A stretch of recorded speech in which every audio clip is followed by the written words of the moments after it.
Во североисточниот дел на Социјалистичка република Македонија, помеѓу реките Крива река и Пчиња, се простира пределот Жеглигово, чие име го среќаваме во многу стари историски извори. Основна карактеристика на пејзажот му даваат остатоци од вулкански базалтни купи, високо издигнати над разбранетиот терен, како гигантски столбови фланкирани од двете страни на величествен влез, што со милениуми бдеат над патниците кои минуваат низ оваа земја крстопат.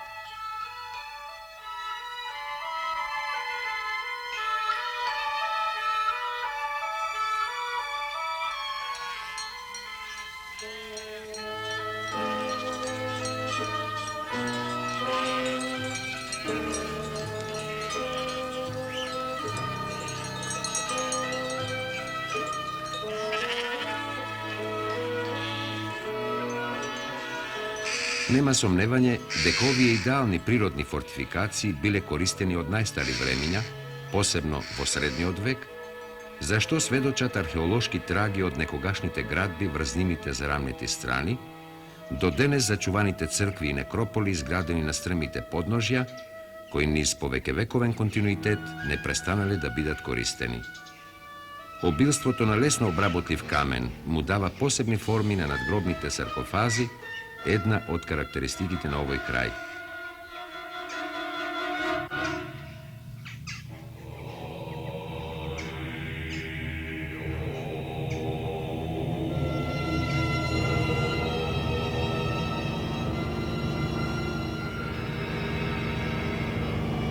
Во пределот Жеглигово, во нагоричката страна, се наоѓа селото Старо Нагоричане, во кое бил изграден еден од најинтересните споменици на културата, црквата посветена на Свети Георги.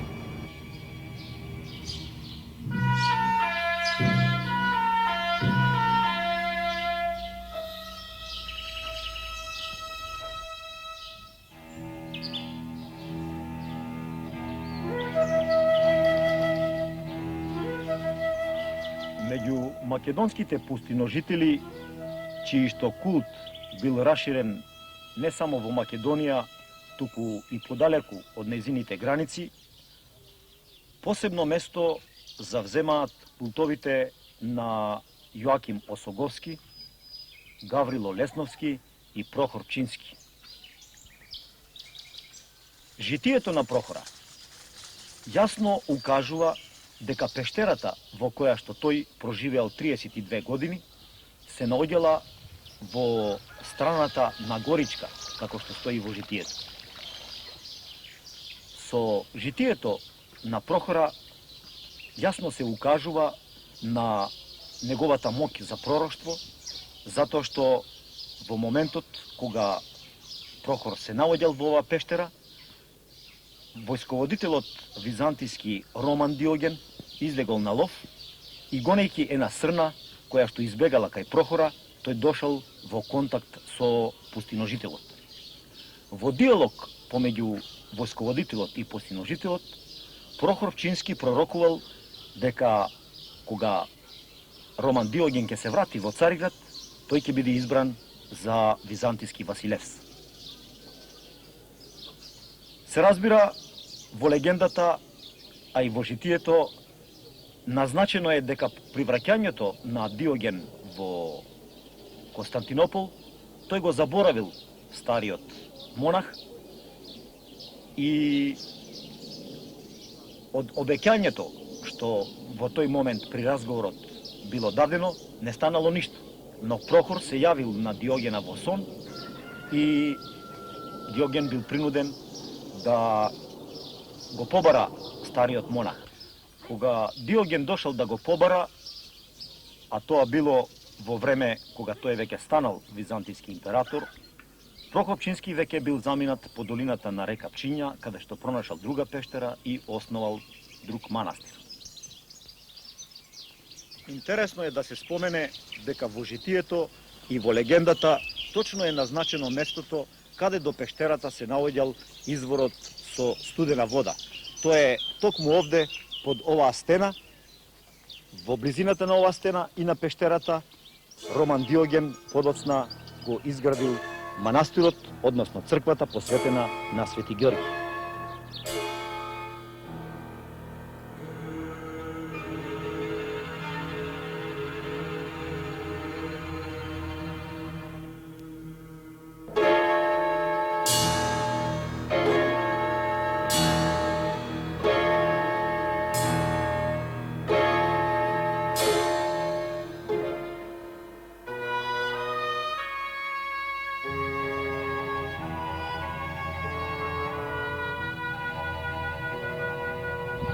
Зидањето на црквата на Диогена во 11 век се разликува од досега познатите цркви во Македонија настанати во овој период. Например, се разликува од зидањето на црквата Света Софија во Охрид или на таа во Водоча Струмичко. Овде се покажува моќта на византискиот Василевс, кој што се разбира дал поголеми средства од колку што тоа можел да го направи архиепископот Охридски Лав. И тој направил црква изградена од големи блокови камен. Ова денес јасно може да се види на објектот до онаа место до каде што црквата во непознат за нас период била срушена. Во подоцнежниот период над овие темели на Диогеновата црква биле изградена горната партија, која што е спрема случуваниот надпис од времето на српскиот крал Милутин.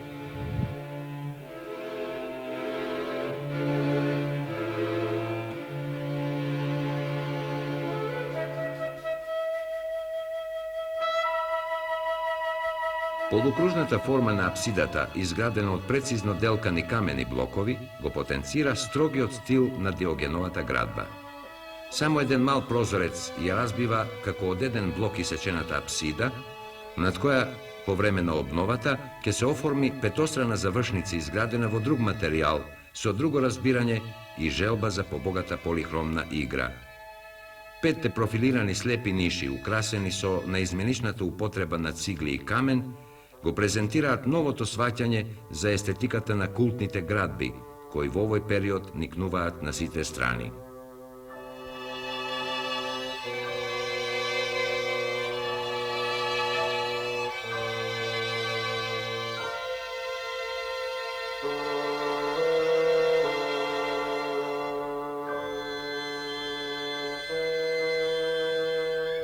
Правоаголно исечените камени блокови, наредени во хоризонтални линии на Диогеновата црква од 11 век, лесно се разликуваат од надградбата изведена во 14 век, во која покрај каменот се користени цигли и посебно изработени керамопластични садови, употребувани за декорација, што представува една од карактеристиките на градбите од овој период.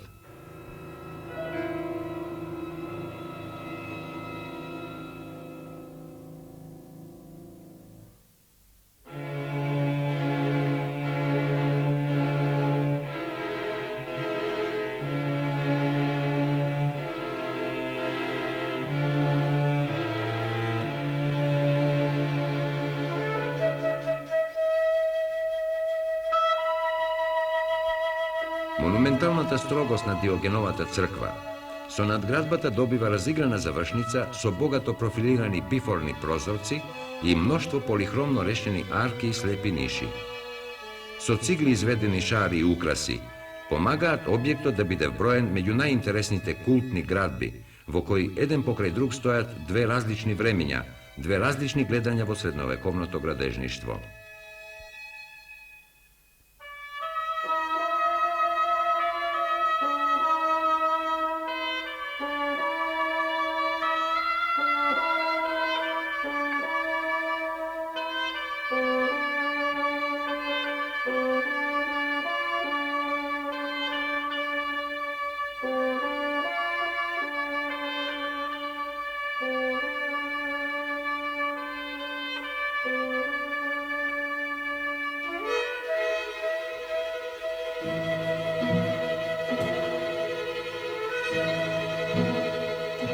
Дека црквата од 11 век била живописана, покажува еден фрагмент кој што е сочуван на овој зид, а представува дел од колено на светител кој веројатно бил прикажан во цел раст на зидот на старата црква.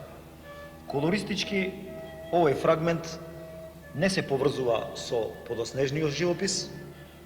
Паралели за него наоѓаме во живописот на црквите од 11 век во Света Софија во Охрид и во Водоча. Тоа покажува дека целата црква имала прекрасен живопис, но овој фрагмент не е достатен да можеме да направиме поголеми заклучоци за неговите вистински вредности.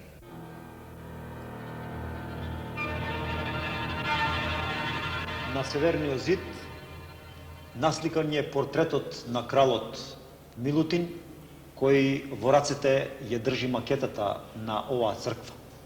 Веднаш до него се наоѓа портретот на неговата жена Симонида, која према изворите во тој период била девојче од 6 години. Се разбира, тука се работи за еден политички брак.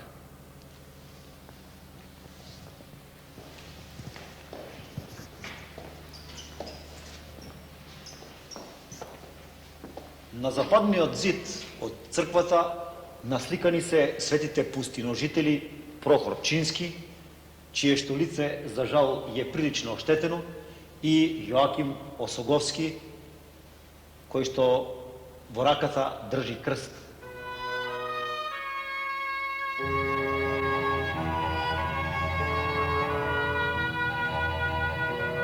Надградбата, реконструкцијата на оваа црква била изведена во 1313 година. Средства за оваа реконструкција, како што споменавме и порано, дал српскиот крал Милутин. Живописот во црквата е поверен на двајца прочуени веќе зографи, Михајло и Евтихие, кои што во 1295 година ја го изведоа живописот во црквата Света Богородица Перивлептос во Охрид, а неколку години подоцна, во 1308 или по сегашните нови датирања, во 1320 година, изведоа живописот во црквата Свети Никита во Скопска Црна Гора. Нужно е да се нагласи дека при живописувањето на оваа црква, тие веќе навлегле во своите зрели години на творештвото и дале максимум од она што еден сликар можел да го постигне. Интересно е да се спомене дека во стилот на Михајло Евтихие, кој што во оваа црква се имат и подпишано, едниот на јужниот столб, а другиот на штитот на еден ратник, осеќаме еден друг квалитет од оној што го имавме во фреско живописот на црквите Света Софија од 11 век или на Нерези од 12 век.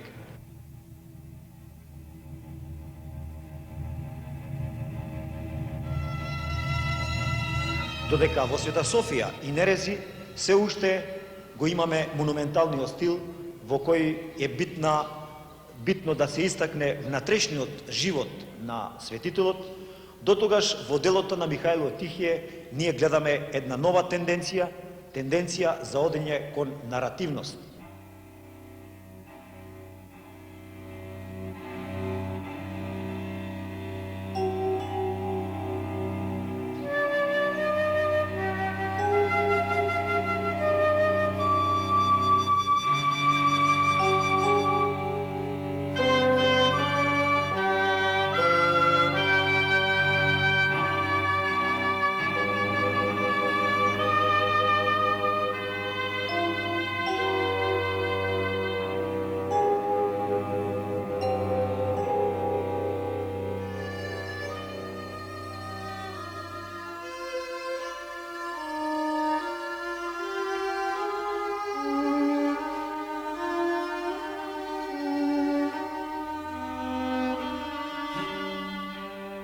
Сликарството на Михајло и Евтихие, поточно на нивното ателје, во кое работат и неколку талентирани помошници, во живописот на Старонагоричане, навлегува во својот втор и најзрел период, кога стилот станува пречистен, а изведбата еден од најголемите дострели на така наречениот стил на палеолозите.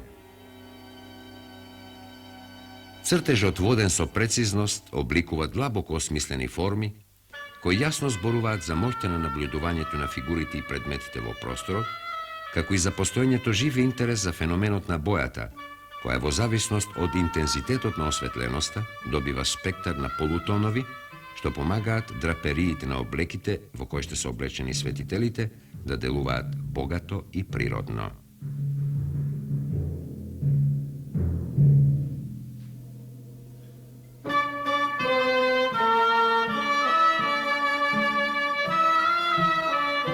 Зографите се крајно смели во употребата на бојата. Тие не се плашат од совладувањето и на проблемите што ги носи употребата на белата боја за сликање на облека, како што е случајот со облеката на Пилат во композицијата «Пилат си ги мие рацете». Со извонредно лесни нијансирања со зелена боја, тие успеваат да ги дочараат сите убавини на белата облека, која од други зографи, поради тешкотиите околу сликањето, често била избегнувана.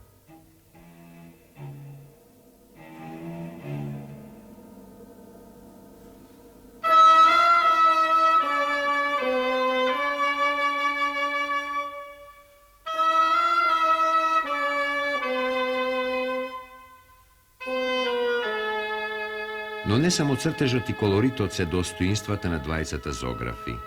Тие покажуваат посебна надареност кога се исправени пред проблемот на композицијата. На кој начин го решаваат тоа? Најарно покажуваат повеќе фигурните композиции, како што е, на пример, предавството Јудино. Разместувањето на фигурите ги нагласува главните носители на фабулата, правејќи погледот и интересот да биде концентриран во точно одредена точка. Во случајов тоа е обидот Јуда да го бакне Христа. Но во оваа композиција откриваме уште една значајна компонента на сликарството на двајцата зографи. Тоа е тежнението за потенцирање на внатрешни психолошки чувства, што помагаат да се издиференцираат позитивните од негативните личности, како со помош на посебните движења, така и по своите физиономски карактеристики.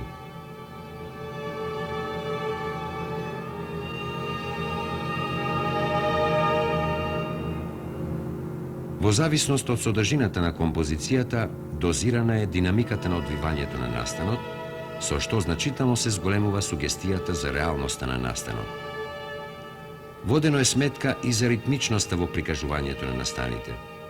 Така извонредната композиција Успението на Света Богородица содржи неколку компоненти кои во една блага, процесијална ритмика го водат гледачот од вознемиреноста на придружничките на Света Богородица, кога таа се разболува, кон нејзината смрт и изнесувањето на ударот од страна на апостолите до приготвениот гроб.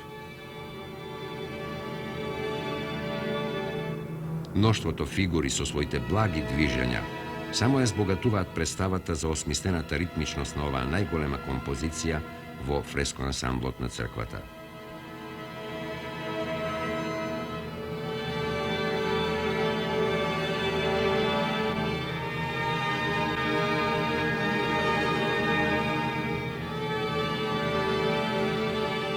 Од таа блага ритмичност на болот, зографите преминуваат кон потресната сцена со распетието Христово, како завршна сцена на страдањата.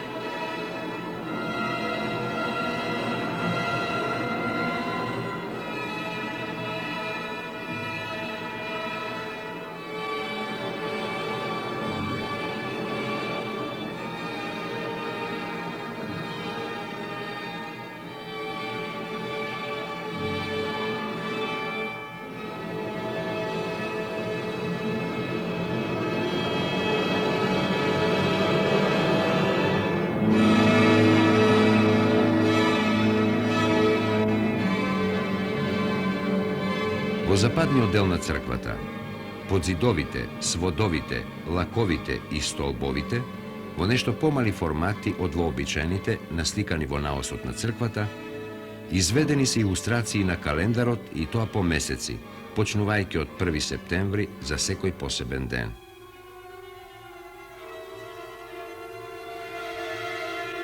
Можностите што ги пружа илустрацијата на житијата на мноштвото светители и празници наполно се искористени, со што е создадена посебна галерија со ликови и сцени, која се одликува со својата динамика и јазик, со кој се раскажуваат страдањата на мноштвото светители заслужни за христијанската вера.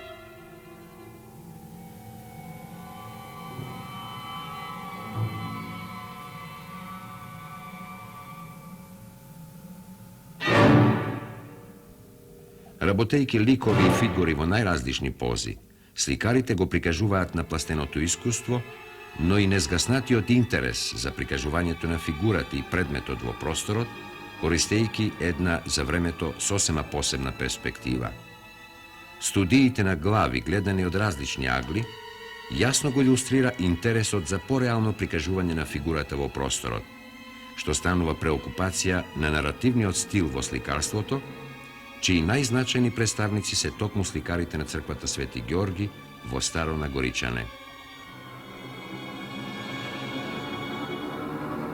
Со тенденција за што пореално прикажување на собитијата поврзани со различните житија на светителите, посебно внимание му е посветувано на пејсажот, во кој се одвиваат настаните, како и на студиите на одредени животни насликани во врска со маченичката смрт на светителите.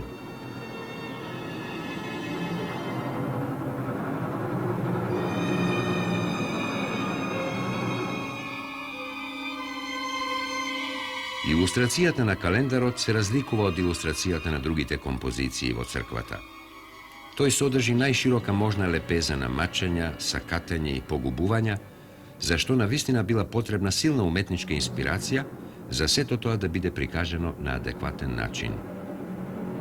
Со изморедно познавање на карактеристиките на облеката што ја носат одредени светители, целосно се дадени представите за различната припадност на светителите, чија што маченичка смрт или подвизи се празнуваат.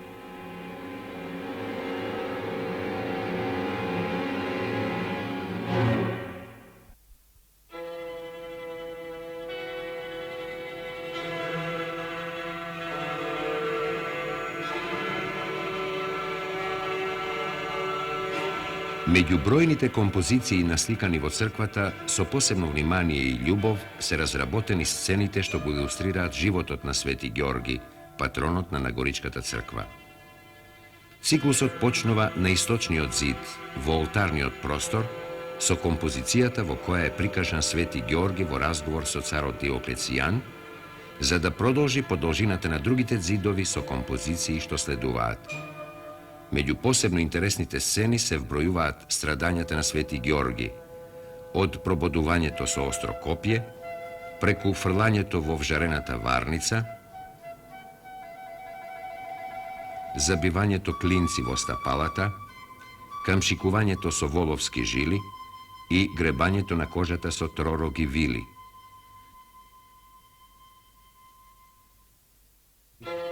И секако најживописната, спасувањето на царската керка од челуштите на аждајата, илустрирана како победоносно враќање на светителот.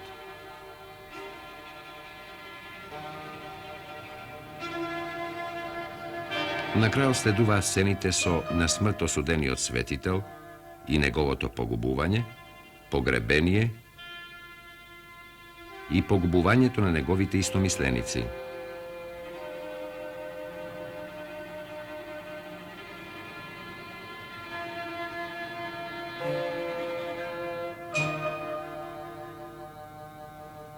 Циклусот во Нагоричанската црква представува еден од најшироко раскажаните циклуси од житијата на Свети Ѓорги.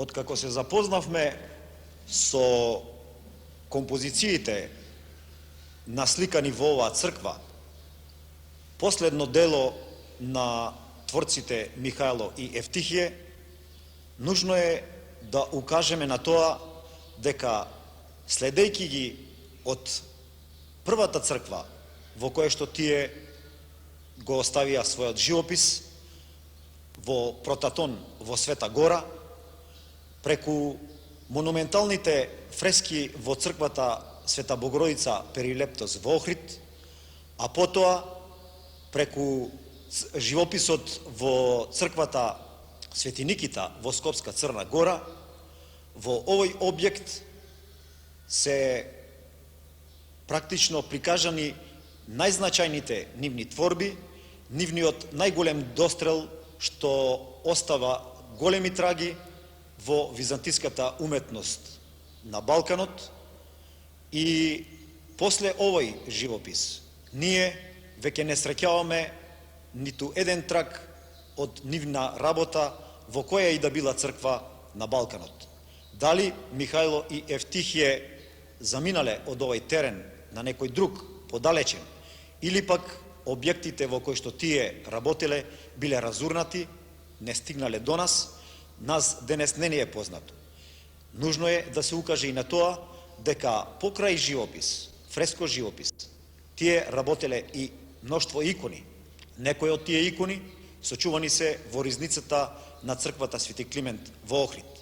Тие во главном го покажуваат на уште по-блескав начин она што значи најдрагоцено во творештвото на овие двајца сликари, тоа е патот изминат низ вековите, патот кој што цртачот, сликарот го доведе од стилот на монументалното прикажување кон еден нов стил, кон една нова порака, која што значи втора фаза од развојот на византиската уметност, во која доминира наративниот стил.